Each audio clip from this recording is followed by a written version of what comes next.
everybody, my name is Venkman, and now it's time for the Useless News. Joined tonight by Aaron Gooderk. On the board. I know we've all been waiting for this moment, but I am plowed to announce that the world's first test tube hamburger will be eaten in London. That sounds delicious. The Monsanto protesters are just going to go ape over this. On the traditional meat replacement creepiness scale, test tube steak hovers somewhere near the top. However, it's definitely creepier than some of the realistic plant-based meat replacements and slightly more difficult to pull off. Nonetheless, how do you get a hamburger out of a test tube? That's what she said.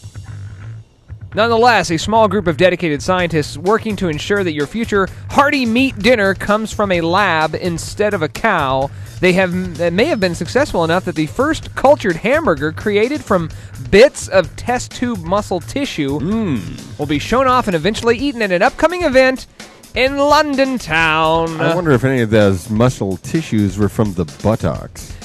However, because that's meaty. No, it's from a test tube.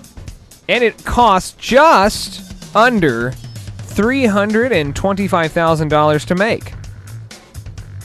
Have you ever ate anything over $1,000? No.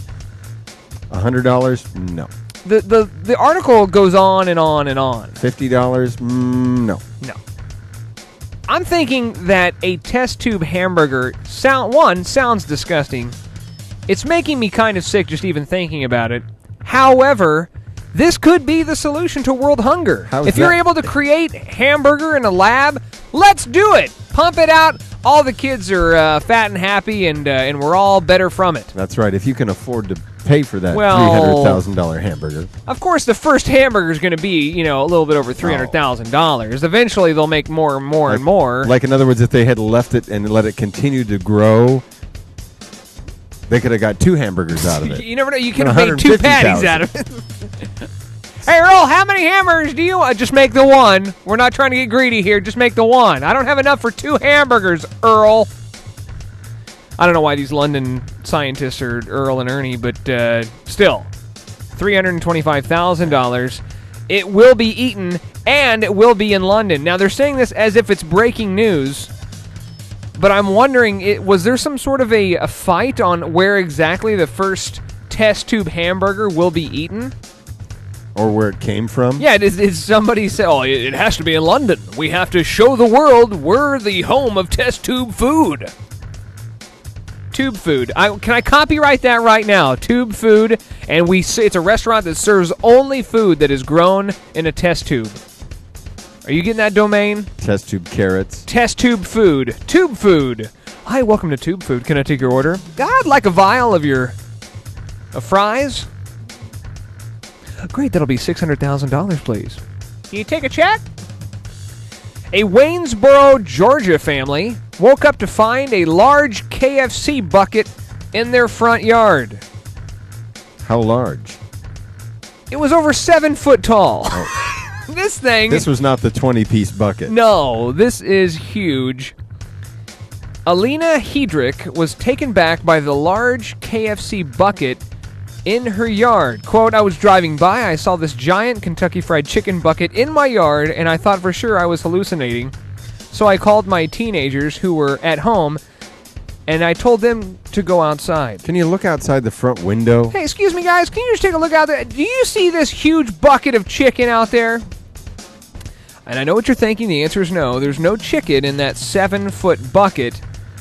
But there was. It appeared Thursday afternoon, and she had no idea where it came from or who it belongs to. I'm guessing a KFC. It was chicken grown in a test tube, maybe. She said maybe it's a sign. We've heard of heavenly manna, but what about the original recipe? Was there a tornado or hurricane nearby? No Sharknadoes could be found. She loved the idea, decided to share it with her friends. Too often we just need something to laugh about, and I put it on Facebook and told them that I would bring chicken to the next potluck. Ha, ha, ha.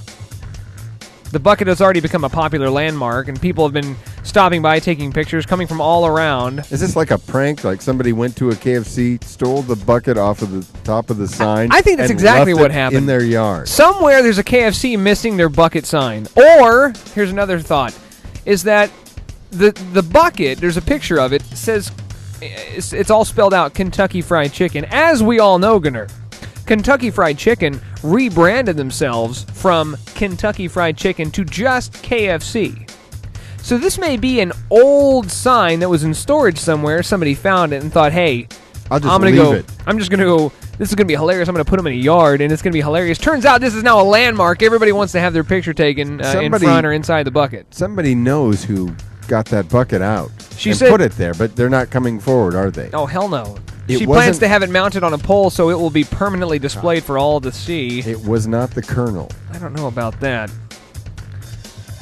She's thinking about making a meal of it. Maybe we'll just get a giant mashed potato bucket right next to it. I hope she's getting some money from KFC or something for doing this. Somebody, where's the giant spork? Yeah, let's. You know what? Did they invent the spork? Because every time you think spork, you think KFC. It's synonymous. I think it's pretty great. I think that this kind of reminds me of my dad. He had a friend that owned a pumpkin patch, and he went out and just loaded up a truck.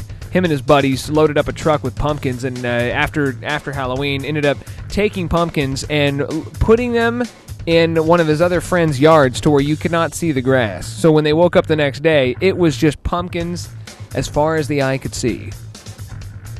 Let's skip that one. This is funny. The erotic novel 50 Shades of Grey is being blamed after London firefighters told the press that they'd been called out on 79 different calls to free kinky couples from handcuffs.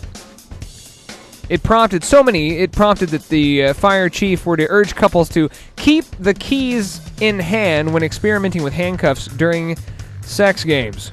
The author created a publishing phenomenon with erotic novel 50 Shades of Grey and its sequel selling more than 70 million copies worldwide. London firefighter Dave Brown said, "I don't know whether it's 50 Shades of Grey or the number of incidents involving items like handcuffs seem to have gone up.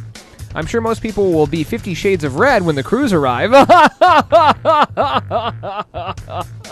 Why don't they just go to the hardware store and get a hacksaw? Maybe that's, you're presuming that the authorities, like the police, like the fire department, have keys for handcuffs. Maybe there's a universal key. All I can tell you is I'm hearing the opportunity for a home-based business. Are you locked up in your bedroom? Are you buck naked and a pair of handcuffs that you can't get off? What's that? Is the headboard standing between you and extreme public exposure? Private locksmith? Is that what you're going to call yourself? 50 Shades of Locksmith. Private. Hello, my name is Private Locksmith. Locksmith of your privates. If you're looking to unlock those privates, I'm your man. Of the 1,300 incidents, some of them were men with their privates stuck in vacuum cleaners and toasters. My name is Venkman. That is the Useless News. Submit your own useless news to me via facebook.com/theuselessnews.